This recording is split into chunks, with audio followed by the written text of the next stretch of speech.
नमस्कार, आप देख रहे हैं न्यूज इंडिया। आपके साथ मैं दीपिका सिंह। चलिए सबसे पहले आपको लिए चलते हैं। इस वक्त लोकसभा की कार्यवाही शुरू हो गई है। उन्होंने महाराष्ट्र सरकार में मंत्री के रूप में भी अपना कार्यभार संभाला। श्री बबन राव ठाकरे का निधन 27 अक्टूबर 2023 को 85 वर्ष की आयु में महाराष्ट्र के अहमदनगर में हुआ। श्री धर्मन्ना मंदैया साधुल महाराष्ट्र के सोलापुर संसदीय निर्वाचन क्षेत्र से 9वीं और 10वीं लोकसभा के सदस्य थे। श्री साधुल ने वाणिज्य संबंधी स्थायी समिति के सदस्य के रूप में भी कार्य किया था। श्री धर्मन्या मंदैया साहुल का निधन 13 दिसंबर 2023 को 80 वर्ष की आयु में महाराष्ट्र के सोलापुर में हुआ। हम अपने पूर्व साथियों के निधन पर गहरा शोक व्यक्त करते हैं। ये सभा शोक संतप्त परिवारों के प्रति संवेदना व्यक्त करती है। अब ये सभा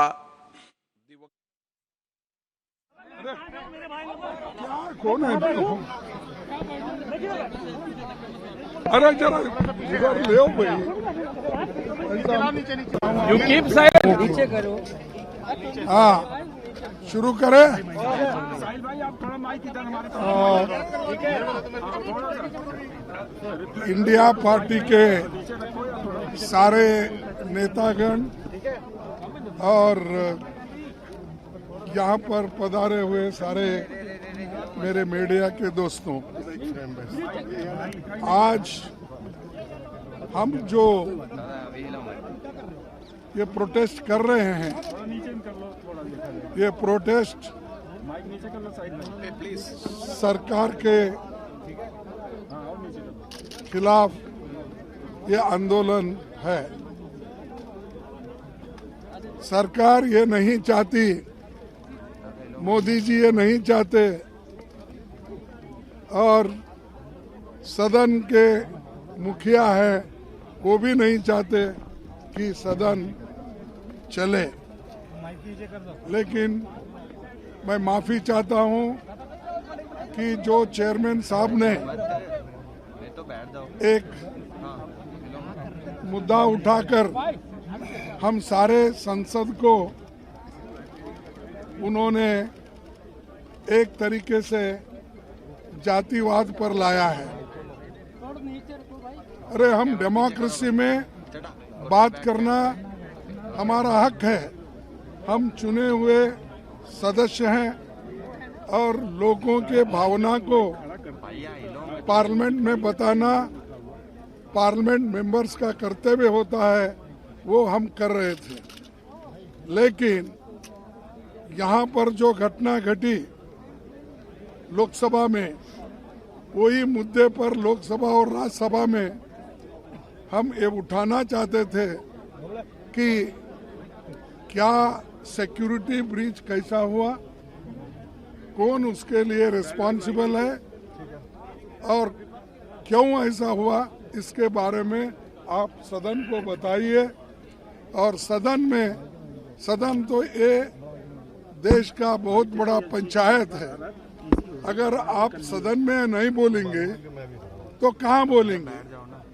ये दुर्दैव है कि शाह साहब भी वहां पर नहीं आए हाउस में और प्रधानमंत्री नहीं आए। क्या हुआ इसके बारे में उन्होंने नहीं बताया। तो सदन में बताने की चीजें उन्होंने छोड़कर वो वाराणसी में बात करते हैं, डायमंड हाउस में बात करते हैं, अहमदाबाद में, और रेडियो में अब टीवी पर बात करते हैं, लेकिन सदन में बात नहीं करते।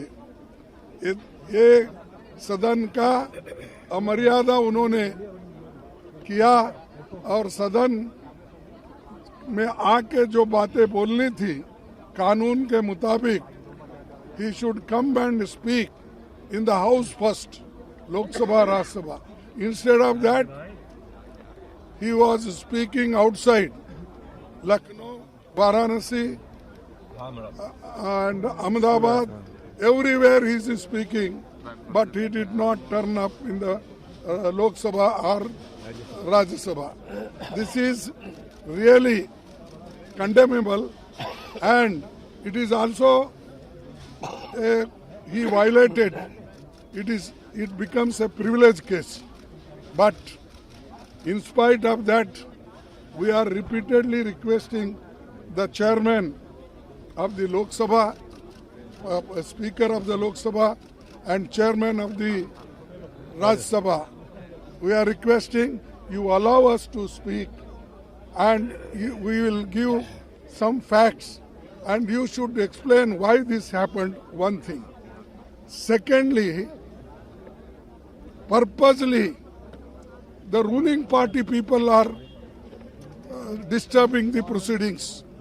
125-30 people of Rajya Sabha, member of BJP, they stood and they were shouting against 10 people. Hardly, yesterday we were hardly 10 people, and we were demanding the discussion and also explanation, but instead of listening, they were shouting against us.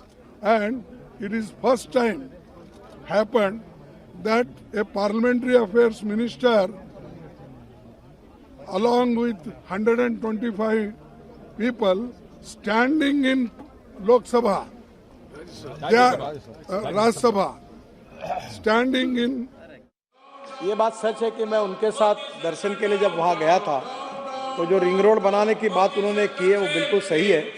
वहाँ 50 लाख लोग आते हैं और 2 लेन pave shoulder road से काफ़ी तकलीफें होती है। मैं उनकी दूसरी बात को भी पॉजिटिवली रिजॉल्व करने के लिए सूचना दूंगा और उसका भी मार्ग निकाल कर काम करके दूंगा, ये विश्वास दिलाऊंगा। श्री इम्तियाज जलील जी। अध्यक्ष महोदय, सबसे पहले तो मैं आदरणीय नितिन गडकरी जी को बहुत बधाई देता हूं। सर, इस देश के अंदर अगर आज अच्छी सड़कें मिल रही है, अच्छे फ्लाईओवर्स देखने को मिल रहे हैं, तो इसका पूरा सेहरा जो है वो आपके सर जाता है सर, तो आप बधाई के पात्र है, इसमें कोई दो राय नहीं है सर। लेकिन सर, मेरे अपने शहर के ताल्लुक से मुझे ऐसा लगता है कि आपका थोड़ा सा सौतेलापना हमें देखने को मिलता है। सर, मैं औरंगाबाद से आता हूं। आप अच्छी तरह से जानते हैं कि 2 साल पहले मैं आपके पास बैठा हुआ था, आपने पूरे इंजीनियर्स को बुलाए थे। औरंगाबाद शहर के जो मेन 2 इंडस्ट्रियल एरिया है, वालूद से चिकलठाना, एक फुल फ्लाईओवर बनाने की बात हुई थी सर। उसके बाद एक नए मंत्री औरंगाबाद से आए, डॉक्टर करार, उन्होंने कहा कि नहीं, हम रोड के ऊपर ट्रेन भी लाना चाहते हैं सर। 7 करोड़ रुपए का सर डीपीआर बनाया गया, और डीपीआर बनाने के बाद ये हुआ है सर कि अब हमें ये बताया जा रहा है कि ना रोड बनेगी, ना फ्लाईओवर बनेगा, और ना वो ऊपर जो ट्रेन आने वाली थी वो बनेगी। सर, ये फ्लाईओवर जो है शहरों के बाहर गाड़ियों को छोड़ने के लिए अहमदनगर में बन चुका है, पूना में बन चुका है सर, बाकी नासिक में बन चुका है। सिर्फ औरंगाबाद के साथ ये सौतेला सलूक क्यों किया जा रहा है सर? आपका दिल बहुत बड़ा है, हम चाहते हैं कि आप इसकी घोषणा करें और जल्द से जल्द आपके ही हाथों इसका उद्घाटन आप औरंगाबाद में करने के लिए आए सर। सम्माननीय स्पीकर महोदय, ये जो समस्या बता रहे हैं वो सही है, और इनके कहने के ऊपर मैंने सूचना भी दी थी, और वहाँ मेट्रो के तरफ से कुछ काम होने वाला था, तो ये भी तैयार हुआ कि डीपीआर तैयार करके उसके ऊपर में ब्रिज के ऊपर मेट्रो बनाएंगे, इसलिए उन्होंने डीपीआर बनाने का भी काम शुरू किया था। पर दुर्भाग्यवश जब इसके डिटेल में गए तो वो रोड स्टेट हाईवे निकला, वो नेशनल हाईवे नहीं है, और हमारे लिए अधिकार यही है कि हम नेशनल हाईवे का नंबर जहाँ होता है वही काम कर सकते हैं। कल सम्मान्य मंत्री डॉक्टर अवार्ड मेरे पास आए थे कराड़, और कराड़ से बात होने के बाद उन्होंने महाराष्ट्र के सरकार को रिक्वेस्ट की है, और मैंने उनको एक सुझाव दिया है, ये आश्वासन के रूप में मत लीजिए, पुणे से औरंगाबाद जो हाईवे हम बना रहे हैं उसको ये पैकेज को जोड़कर कुछ किया जा सकता है क्या, ये भी मार्ग हम ढूंढने की कोशिश करेंगे। और महाराष्ट्र सरकार ने अब प्रिंसिपली उसको करने के बारे में मान्य किया है, ऐसे मुझे जानकारी मिली है। ये करने के लिए मैं पूरी मदद करूंगा। संभाजीनगर और मराठवाड़ा में विशेष रूप से करीब 1 लाख करोड़ रुपए के रोड के काम हमने दिए हैं। इरिगेशन के समय जो प्रोजेक्ट अधूरे थे उसको पैसा दिया है। मराठवाड़ा महाराष्ट्र का बहुत महत्वपूर्ण भाग है, और लगातार अनेक मराठवाड़ों के जिले को 4 लेन से जोड़ने का काम हमने किया है। अब पुणे से औरंगाबाद हम एक बहुत बड़ा नया ग्रीन एक्सप्रेस हाईवे बनाने के बारे में अभी मैंने जवाब दिया है। इसलिए संभाजी नगर या औरंगाबाद के साथ सौतेला व्यवहार करने का सवाल ही नहीं उठता। उनकी अपेक्षा जो विकास की है वो पूरी करने की कोशिश हमारी सरकार की तरफ से होगी, ये मैं उनको विश्वास दिलाता हूँ। श्री मलुक नागर जी। जी बहुत बहुत धन्यवाद, आपने मुझे प्रश्न पूछने का मौका दिया। आज पूरा देश तरक्की कर रहा है, मंत्री जी ने पूरा देश में जाल बिछा रखा है और अयोध्या में भी बहुत काम हो रहे हैं। तो मैं एक चीज़ जानना चाहता हूं, जो हमारे देश की राजधानी रही हस्तिनापुर, जो मेरठ जिले में पड़ती है और गंगा को पार करते हैं तो विदुर कुटी जो बिजनौर में पड़ती है और मुजफ्फरनगर में जाते हैं तो सुक्रताल, क्या ऐसे हाईवे के जालों से उनको भी जोड़ने का कोई प्रोग्राम है? बहुत पतली पतली रोड है, बहुत दिक्कतें होती हैं, तो मंत्री से जानना चाहता हूं। सम्माननीय स्पीकर महोदय, हम दिल्ली के बाजू में एनसीआर में 65,000 करोड़ रुपए के काम कर रहे हैं। आपको पता होगा कि दिल्ली से मेरठ 4 घंटे लगते थे, अब 45 मिनट 50 मिनट में लोग आ रहे हैं। उसके बाद मुजफ्फरनगर के रोड का भी काम पूरा हुआ है देहरादून तक, और सहारनपुर से विशेष रूप से अक्षरधाम से लेकर देहरादून तक हम नया हाईवे बना रहे हैं और केवल 2 घंटे में देहरादून और 1.5 घंटे में हरिद्वार इससे होगा। जहां तक इन्होंने ये जो बात की है हस्तिनापुर की, मेरठ के पास की, वो नेशनल हाईवे नहीं है, वो स्टेट हाईवे है। फिर भी उस क्षेत्र में अगर नेशनल हाईवे कहीं होगा, नंबर प्राप्त होगा, तो प्रपोजल मेरे पास लेके आइए, उसमें हम जरूर काम करेंगे। पर हम स्टेट हाईवे पे काम नहीं कर सकते। दिल्ली एनसीआर में काफ़ी जगह काम हो रहा है, दिल्ली का पेरिफेरल रोड बना है। अब विशेष रूप से पानीपत से निकलने के बाद UR2 जो DDA बनाने की जिम्मेदारी थी वो हमने बनाया, जिससे 2 घंटे पानीपत के वहाँ से एयरपोर्ट जाने लगते थे, 20 मिनट में आएंगे। और शिव मूर्ति के पास हमने टनल बनाई है डायरेक्ट T3 जाने के लिए, द्वारका एक्सप्रेस हाईवे को जोड़ने के लिए। तो दिल्ली में जो आजू बाजू में NCR में है, वहाँ NHAI की जहाँ जहाँ जिम्मेदारी है वो पूरा काम किया है। यहाँ अगर कोई NHAI का होगा तो मुझे प्रस्ताव दीजिए, जरूर काम करेंगे। Doctor question number 262, doctor TR पारिवेंदर।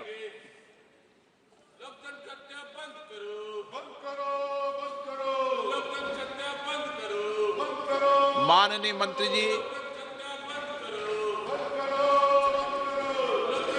माननीय सदस्य, honourable member, please speak question.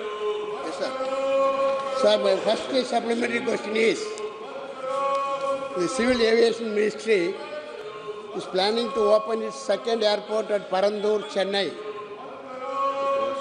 Farmers whose land around 3,600 acres plus have been acquired, the farmers are agitating. Will the government consider alternative location for its new airport?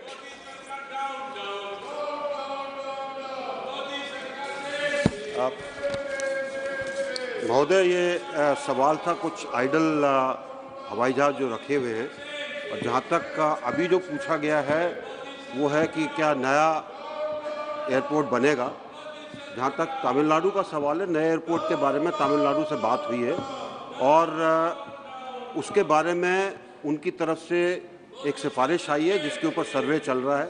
उसके बाद दोनों के बीच में बात करके ही काम किया जाएगा। जहाँ तक आइडल हवाई जहाज़ों का सवाल है, 164 हवाई जहाज अलग अलग एयरपोर्ट्स के ऊपर हैं, जिसमें से 142 जो कि शेड्यूल्ड एयरलाइंस के हैं, और इनमें से शेड्यूल्ड एयरलाइंस के जो एयरक्राफ्ट हैं उसमें से कुछ तकनीकी वजह से रखे हुए हैं, कुछ क्योंकि उनमें प्रैट एंड विटनी इंजन्स थे, और कुछ जो कि गो एयर के हैं वो एयरक्राफ्ट हैं जो कि NCLT के नीचे वहाँ पर खड़े हुए हैं जब तक उसका फैसला नहीं होगा।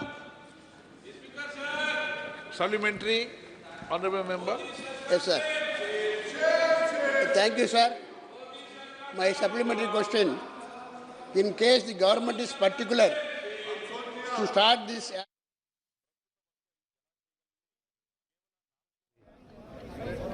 जो हुआ TV9 थोड़ा नीचे, TV9 वो देश के इतिहास में आज तक हमने कभी हुआ नहीं। 150 एमपीज को सदन के बाहर निकलने का हिस्टोरिक काम ये दोनों सदन में हुआ था। खाली एक ही डिमांड थी कि 4-5 दिन पहले कुछ लोग सदन में आए कि जो सदन के सदस्य नहीं थे तो कैसे आए, किसका पास उनको मिला। इस पर सरकार की तरफ से कुछ बयान, कोई स्टेटमेंट इसकी आवश्यकता थी। और सदन का वो अधिकार था, उस स्टेटमेंट हमने मांगा, वो देने की तैयारी नहीं थी। कि स्टेटमेंट के लिए इंसिस्ट किया तो कीमत यही मिली कि सदन के लोगों को जो स्टेटमेंट मांगते थे, जो मंत्री ने सदन में आकर बात करने की आवश्यकता कहते थे, इन सभी लोगों को निकाल दिया, इनके खिलाफ सख्ती का कदम उठाया। ये बात आज तक इस सदन में कभी हुई नहीं। मुझे चाहे विधानसभा हो या पार्लियामेंट हो, वहाँ ज्वाइन होने के बाद without a single day gap 56 साल हो गए। Last 56 years I am a member of this or that house, and I never seen this type of opposition। इसकी भी कुछ जिम्मेदारी रहती है। अब अपोजिशन को नज़रअंदाज करके दूर रखे सदन का कारोबार करना चाहते हैं। आपको जो करना है उसी तरह से ಸಮಸ್ಯೆಗೆ ಸ್ಪಂದಿಸಿ ಸಹಾಯ ಮಾಡಬೇಕೆಂದು ನಾನು ಈ ಸದನದ ಮೂಲಕ ಸರ್ಕಾರ Indigo planes are very much higher also. What is the reason, because always Indigo planes are going full. Shortage of, airplanes, what we could able to see, because passengers are not getting, the seats also. Availability of the seats will be less.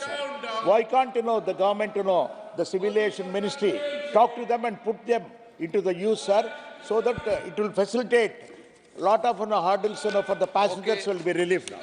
Thank you. माननीय मंत्री जी। Sir, this is a very important point that has been raised by the Honorable Member of Parliament.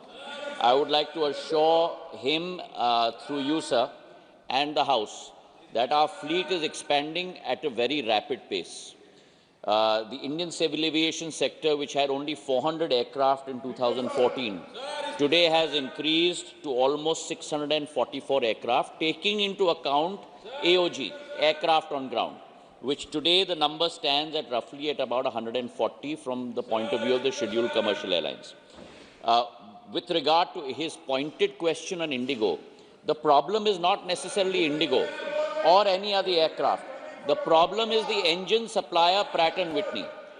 Most 95% of the aircraft on ground in India today are in their current position because of only one engine supplier, and that is Pratt & Whitney. Whether it is Q400 aircraft, ATR aircraft, or Boeing or Airbus. The reason is they are having supply chain issues. We have been in direct touch with Pratt & Whitney also that this situation is unacceptable because, as you mentioned, there are many more flyers in India.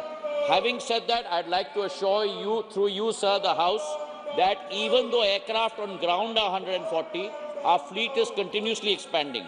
From 626 last year, we've gone to a figure of 644. And as of March 2024, with the fleet induction, almost 2 to 5 aircraft per month, we will go to a number of 686, even though aircraft on ground are 140. 263 Shri Ritesh Pandey. माननीय सदस्य, माननीय मंत्री जी, आप तय कर लो ना कौन बोलेगा भाई।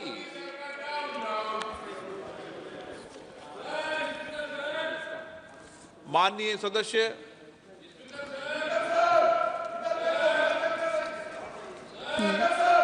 मोहतरम स्पीकर साहब, मैं सिर्फ इतना अर्ज करना चाहता हूं कि आज हमारी ये पार्लियामेंट अपोजिशन से खाली है। प्रश्नकाल पर चलिए। Question number Suresh Kaushik.